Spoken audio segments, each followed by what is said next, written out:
Mwanaume, wewe ukipata nafasi ya mwanamke kukuonyesha tabia zake mbaya kabla hamjaingia kwenye maisha ya ndoa, tafadhali sana furahia.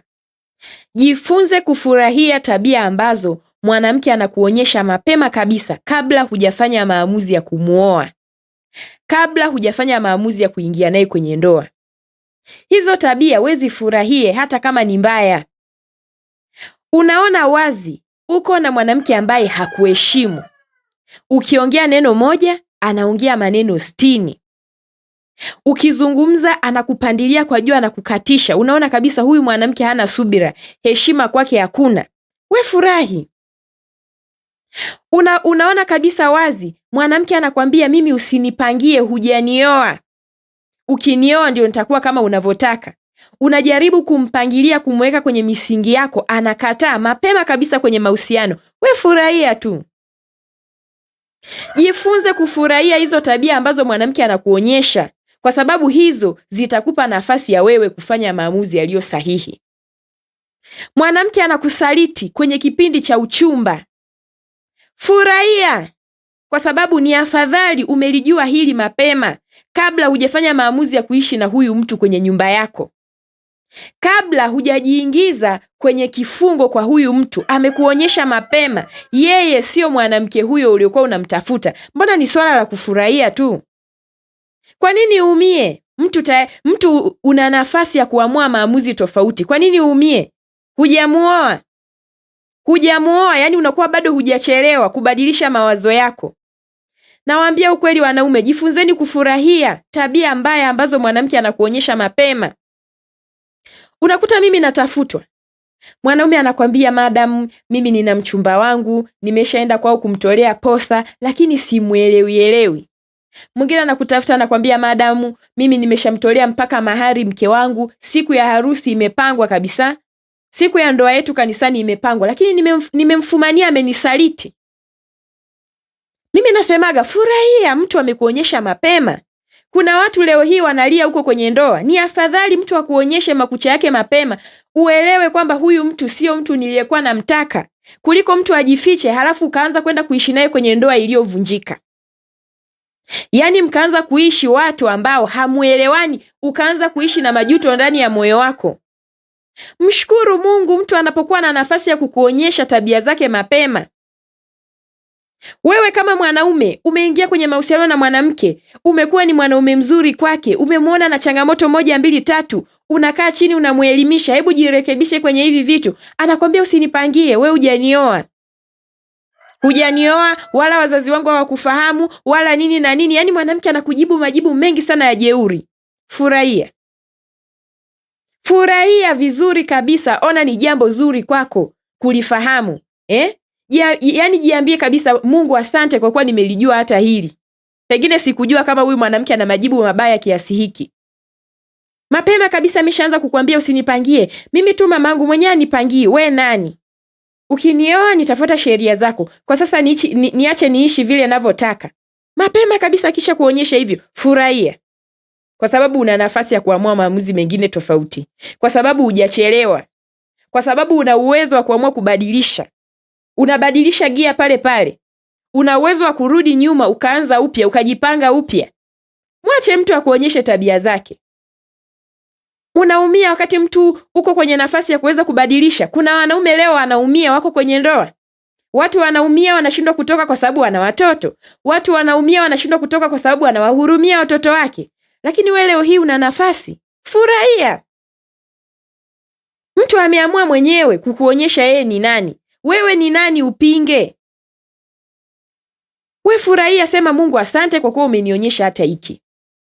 Mwanaume, wewe ukae ukijua kwamba wewe ndiye unayechagua mwanamke. Na unapochagua mwanamke manake unachagua future ya maisha yako. Unapopata nafasi ya kuanza kuona vitu fulani kwenye safari yenu ya mahusiano, maana yake hivyo vinazungumzia kesho yenu. Future ya wewe na huyo mwanamke ndivyo itakavyokuwa. Sijui unanielewa? Mapema tu mwanamke akikuonyesha akuheshimu, kwenye ndoa atakuvunjia heshima mara 2 ya hivyo unavyomuona. Mapema kabisa mwanamke ameonyesha sio msikivu, kwenye maisha ya ndoa hata kusikiliza mara 2 ya hivyo unavyomuona. Mapema tu mwanamke amekusaliti kwenye maisha ya ndoa, ataenda kuwa msaliti vile vile, hawezi kubadilika. Mtu unamkamata mchumba wako na usaliti, anaanza kulia, nisamee, haikuwa kusudio langu, sijui ilikuwa nini. Analia kwa sababu umemkamata, kwa sababu alichokuwa anakifanya anafahamu kabisa, anajua wazi. Mtu anajua nina mchumba wangu amekuja kwetu kunitolea mahari, anajua siku ya harusi imepangwa pale kanisani, anajua kabisa madhabahuni tunatakiwa kwenda kufunga ndoa. Yeye mwenyewe mapema ameamua kuanza kutembea na mtu mwingine. Wewe kwa nini sasa uumie? Anakuomba msamaha kwa sababu anaona kabisa aibu hiyo inaenda kutokea. Ionekane ndoa imeshindwa kutokea kati yenu, ataonekaneje? Lakini kwa kuwa ameonyesha mwenyewe mwanzoni kwamba ni msaliti, safi, furahia. Ni afadhali upoteze hizi mali ulizolipia kwao, lakini ubaki na amani ya milele. Ujiepushe na hilo balaa. Huko ndani kwenye ndoa ungeenda kuteseka zaidi ya unavyofikiria. Miongoni mwa watu ambao watakuwa wamebahatika ni pamoja na wewe, umepata nafasi ya kulijua hilo mapema. Yaani wewe tunaweza kusema umeponea chupu chupu. Mimi kuna kaka mmoja aliwahi kunitafuta, akasema, dada, mimi nimemuoa mwanamke wangu tuna siku 3 tu. Nikaja kugundua kwamba kabla ya kwenda kufunga ndoa wiki moja nyuma alinisaliti. Fikiria, unakuja kujua wiki moja iliyopita kabla hujamuoa huyu mke wako alikusaliti. Unajisikiaje na ndoa umeshafunga? Si afadhali wewe ambaye umepata nafasi ya kujua mapema? Mapema kabisa mtu ameamua kukuonyesha yeye ni msaliti. Anavolia machozi sio kwamba analia kwa sababu ya nini, analia kwa sababu anatetea tu kutaka hiyo ndoa itokee. Atakuomba msamaha, atafanya nini, lakini mwisho wa siku wewe kaa ukijua kwamba hiyo ndiyo future. Yaani unachokiona sasa hivi ndiyo future ya maisha yenu ya ndoa. Kwa hiyo kama alikuonyesha usaliti, ukaamua kumpokea, ukajifanya wewe ni mwanaume mwenye moyo wa chuma, shauri yako, huko mbele utaenda kuteseka peke yako. Sijui kama unanielewa. Mwanaume, na kukumbusha tena, unapochagua mwanamke wa kuingia naye kwenye maisha ya ndoa, kaa ukijua kwamba unatengeneza future yako ya kesho.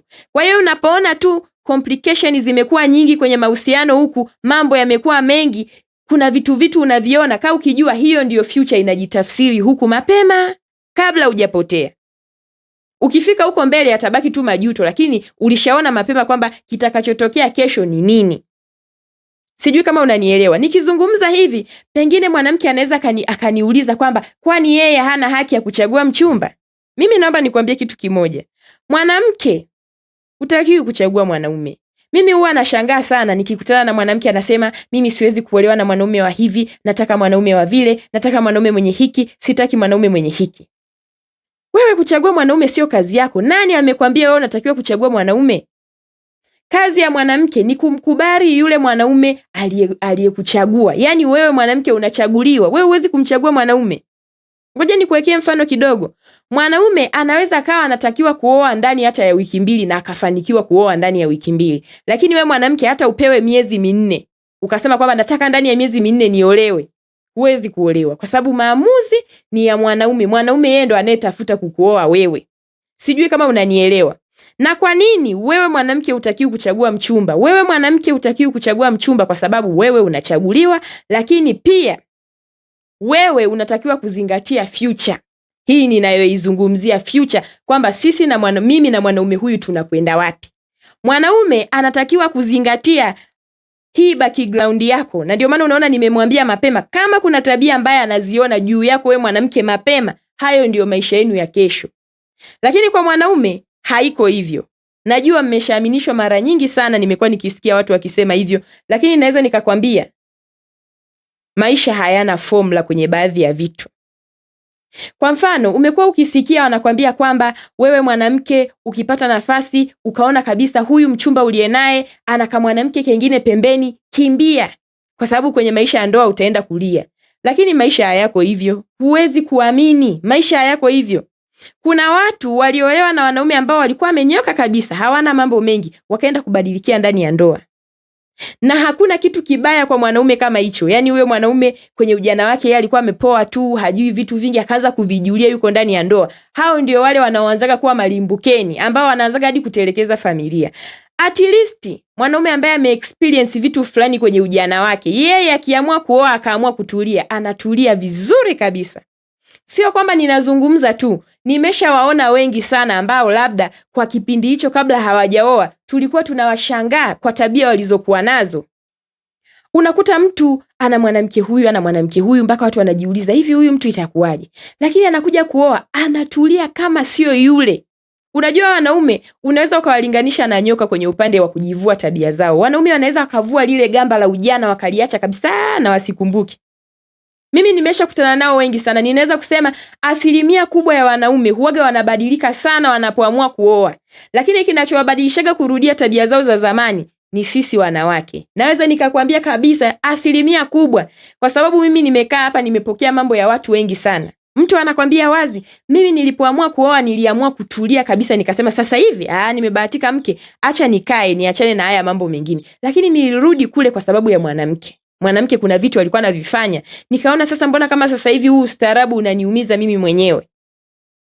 Kwa hiyo mwanaume ana nafasi kubwa ya kuamua kubadilisha tabia zake zote kabla hajaingia kwenye maisha ya ndoa, na anavyoingia kwenye maisha ya ndoa akawa mpya kabisa. Huwezi kuamini. Mwanaume ana uwezo wa kufanya hicho kitu na kikatokea kwenye maisha yake. Leo hii wanakwambia ukikuta mwanaume sijui ana mwanamke kimbia, lakini hawajakwambia kwamba hata huyo mwanaume ambaye hajawahi kuwa na mwanamke anaweza kwenda kubadilika kwenye ndoa, ukateseka na usiamini. Wewe unapoangalia vigezo vya mwanaume, vigezo vya kwako wewe mwanamke ni 3 tu. Cha kwanza, mwanaume amekomaa kiakili. Ukimwangalia kabisa unaona huyu anaweza kuwa baba wa familia, anaweza kuwa mume mzuri kwangu, hicho tu. Na cha pili ambacho natakiwa kuangalia, future, mnaenda wapi? Maono ya mwanaume, angalia maono. Usiangalia kwa wakati huo ana nini, lakini angalia kwamba amebeba nini. Hicho ndio cha muhimu, kwamba maono, huyu mwanaume kesho tunaweza kwenda, ana muelekeo kwamba ataipeleka familia yetu sehemu fulani hata kama sasa hivi hana. Na cha tatu, utu. Yaani mwanaume ana vitu vichache tu. Mwanaume akishakuwa na utu, wewe umeyapatia maisha ya ndoa. Mwanaume awe amekomaa kiakili, mwanaume awe na maono, na mwanaume awe na utu. Vitu vitatu tu vinatosha. Wewe huwezi ukaangalia kama mwanaume ana heshima na ukajua, huwezi kuangalia kama mwanaume ana nini, kwa sababu hizo tabia nyingine ndogo ndogo zote kwa mwanaume zimebebwa na utu. Mwanaume akishakuwa na utu tu, ameshafunga ukurasa wa kila kitu. Sijui kama unanielewa. Kwa hiyo wewe mwanamke unapoangalia vigezo vya kumkubali mwanaume, mtu asikudanganye akakwambia eti sijui angalia sasa hivi mwanaume yukoje. Hapana, angalia future, maono, kesho ya mwanaume. Hii leo ya mwanaume itakuchanganya tu. Utasema huyu yuko hivi, ngoja nikimbie niende kwa huyu. Kesho anakuwa sio huyo. Kwa hiyo mimi nitakwambia, wewe hutakiwi kuangalia background ya mwanaume. Angalia sasa hivi wakati mliopo na mnakoenda. Je, unaona wewe na yeye mnaweza mkaelewana? Basi masuala ya huku nyuma yeye aliishije, atajua yeye na ujana wake. Lakini swala yeye mwenyewe ameamua kwamba sasa hivi mimi naingia kwenye kuwa baba, ameswitch, ameamua kuwa na familia. Angalia hapo kwenda mbele. Huu ni ukweli. Watu wengi sana hapa wana ushuhuda. Walishawahi kuolewa na hao wanaume ambao walikuwa wakimya, hawana mambo mengi, lakini walishuhudia mabadiliko ya hao wanaume wakiwa kwenye maisha ya ndoa. Yaani mwanaume ameshaoa tayari, yuko kwenye maisha ya ndoa tayari, yeye ni baba wa familia, anaanza mambo ya ujana. Aliuvuka ule ujana kwenye ujana wake, anaanza kuufanyia ujana akiwa ndani ya ndoa. Na 1% kubwa hawa ndio wale wanaume ambao usumbufu wao huwa unakuwa mwingi sana kwenye ndoa.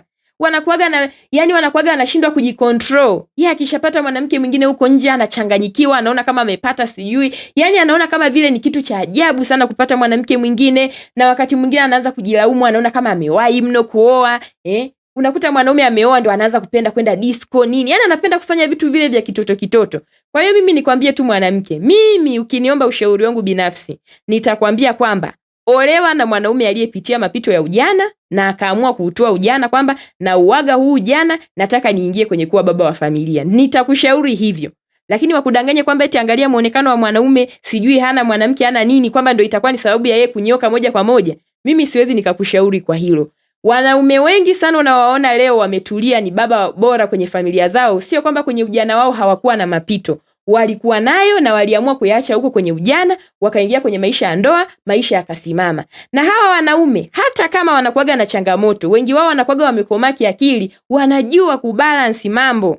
anajua hii ni familia yangu, haya mambo mengine ni upumbavu wangu. Kwa hiyo hivyo vitu wanakuwaga wanaelewa. Yule mwanaume ambaye alishawahi kupitia hivyo vitu, hata akiwa na mambo yake ya kijinga, huwezi kuona anamuonyeshia kirahisi mke wake. Lazima tu anaficha vile vitu.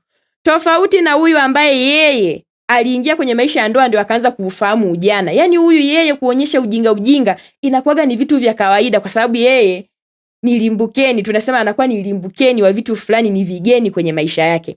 Kwa hiyo mwanaume anapaswa kuangalia background yako, na wewe unapaswa kuangalia future. Angalia kuanzia leo mwanaume unavyomuona na kesho yenu. Masuala ya huko nyuma aliishije, wewe hata ukiyabeba hayo hayana tiketi yoyote ya kumtengeneza mwanaume kwa namna yoyote, kwa sababu pamoja na yote tunayozungumza, mwanaume huwa ana maamuzi yakishakuwa ya kuchagua maisha anayoyataka. Sijui kama unanielewa. Tofauti na sisi wanawake. Sisi wanawake tunajengwa na jana yetu, lakini mwanaume anajengwa na kesho yake. Leo kwenda kesho. Huko ndio kunako mjenga mwanaume. Mwanaume huku nyuma anaweza kawa aliishi maisha fulani nini, lakini nikifika huku leo, akifika leo kwenda kesho, anakuwa amejifunza, anaona vile vitu havina faida, havina nini hivyo. Lakini sisi wanawake sio watu wa hivyo, hatujifunzagi kwenye maisha yetu. Ukikaa ukiangalia utanielewa. Sisi wanawake huwa hatujifunzi. Ndio maana unaweza kukuta mwanaume amemtoa mwanamke sehemu fulani, mwanamke amekuja amesaidiwa, amependeza, anaanza kukumbuka yale maisha. Anarudia kufanya ujinga, hata kama alipata sehemu nzuri, anaweza karudia kufanya ujinga. Lakini mwanaume akishakaa kaitafakari jana yake, unakuta kuna mwingine anaweza kusema, yani mimi nikifikiria kwenye ujana wangu nilikuwa nafanya 1 2 3, naona kama nilikuwa nafanya vitu vya kijinga sana. Yani mwanaume anaweza kaviacha vile vitu na asitamani kabisa virejee tena kwenye maisha yake, tofauti na mwanamke. Kwa hiyo mimi nikwambie tu kweli, wewe mwanaume ukipata nafasi ya mwanamke kukuonyesha tabia zake mapema, furahia. Na wewe mwanamke, ili upate mume bora, angalia leo kwenda kesho. Angalia tunaenda wapi mimi na huyu mwanaume.